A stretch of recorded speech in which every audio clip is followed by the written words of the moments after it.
Now, this is just going to be a rather quick video where I give my, shall we say, less than thrilled thoughts on a recent episode 9 rumor that's been going around, and one that some of you have brought to my attention lately.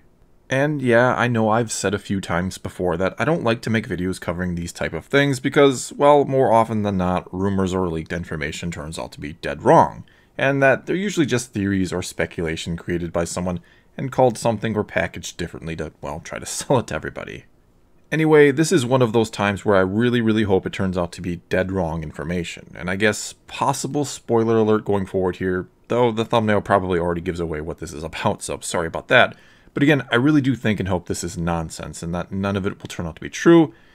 And what I'm of course talking about is that Han Solo will return in episode 9. And no, he's not going to come back to life or anything crazy like that. He's not going to have survived falling into a pit on a planet that blew up shortly thereafter. Though, if they're going to bring Palpatine back after roughly the same thing happened to him, falling into a pit and a Death Star blowing up minutes later, then hey, why not let Han survive something very similar? And yes, I am of course joking because, as I've discussed in other videos, I don't think there's any chance Palpatine literally survived all of that, and that at most he'll be back in some sort of spiritual form or be some sort of dark side remnant of his former self that's trying to come back to life or something like that.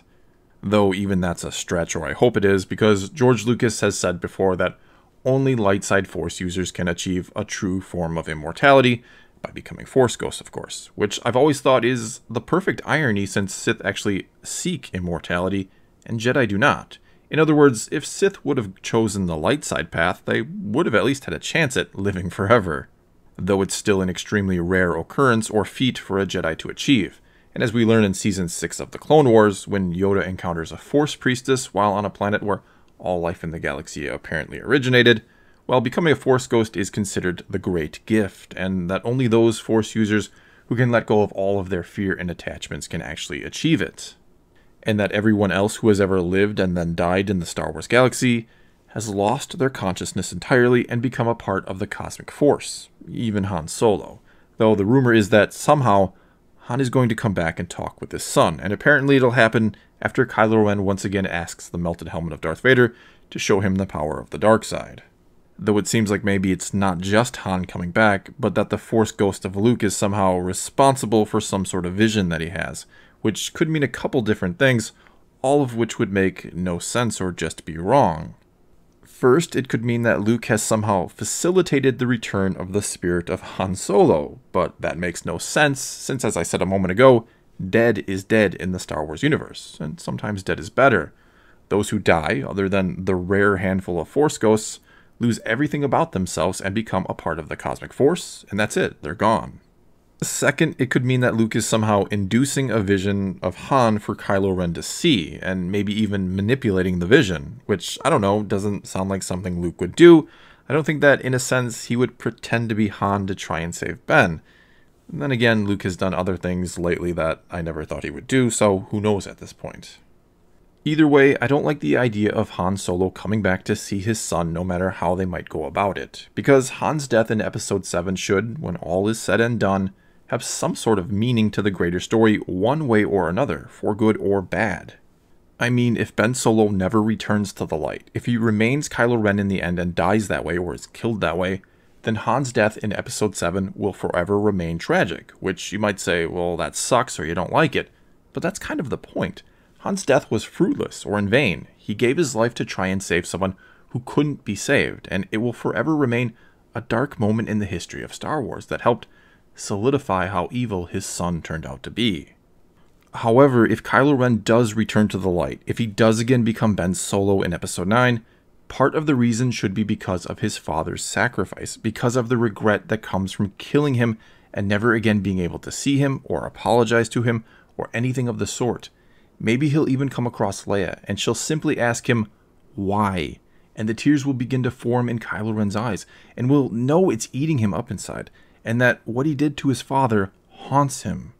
And so one simple word, one simple question from his mother could do far more than Han coming back to life to give his son a pep talk, or to give him comfort and understanding, or to plead with him to come back to the light, or whatever else they might do.